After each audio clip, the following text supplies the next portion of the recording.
Welcome again, it's Susie. I'd just like to talk about some of the work that I've been doing on the FreeBee Freemium PAK Cart BASIC, which is a derivative of the micro:bee BASIC 5.29.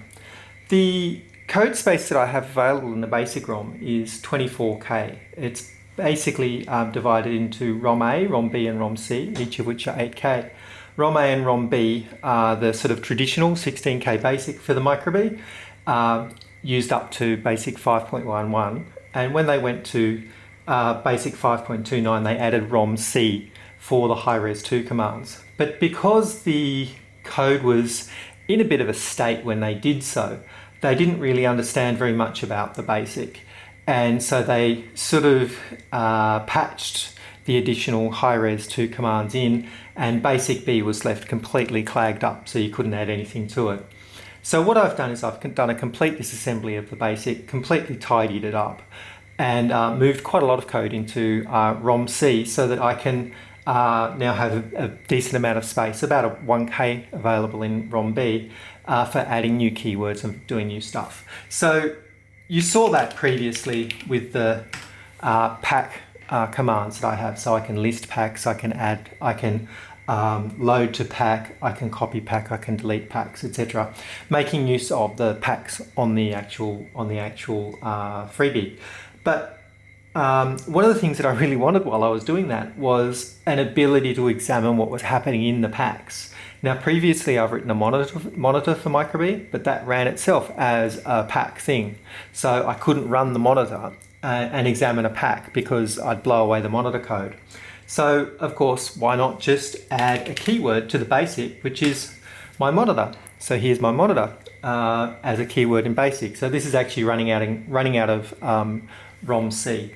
So I can use this to examine a PAK. So I'll just set myself up first, 4,0 and out 0A,0. So I'm just basically selecting PAK 0.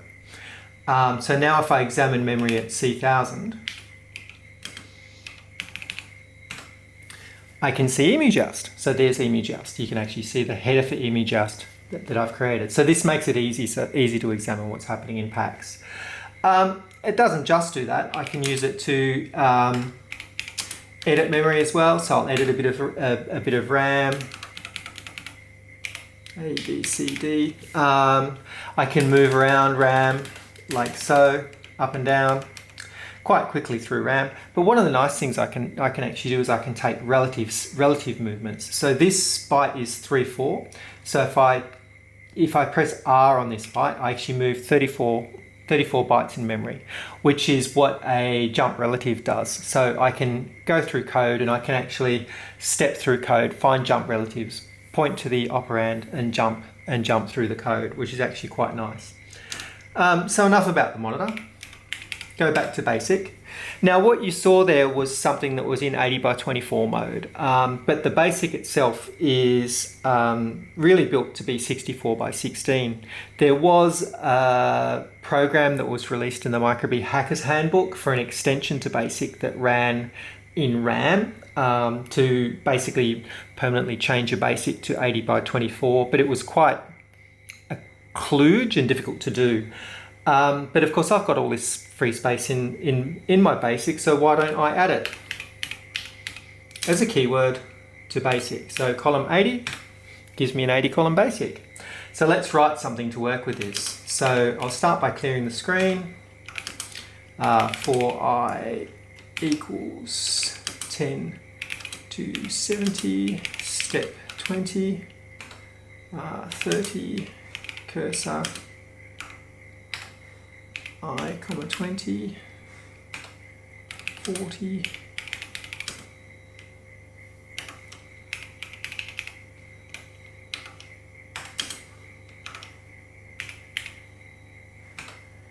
50, next I, and 60, just go to 60. Oops. Helps if I actually type reasonably. I'll just list that to clean it up. So 10 clear screen, 20 for I equals 10 to 70, step 20, which will do 4 steps across the screen. cursor I, comma 20, so I'll actually step along the bottom here at row number 20 and column 10, 30, 50, 70. And then I'll print hello and the column number, and then I'll just repeat.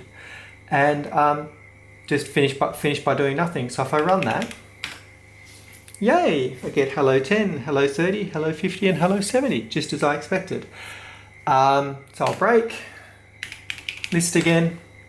All right, so let's go back to column 64 column mode. So column 64, back to normal 64 column mode, list.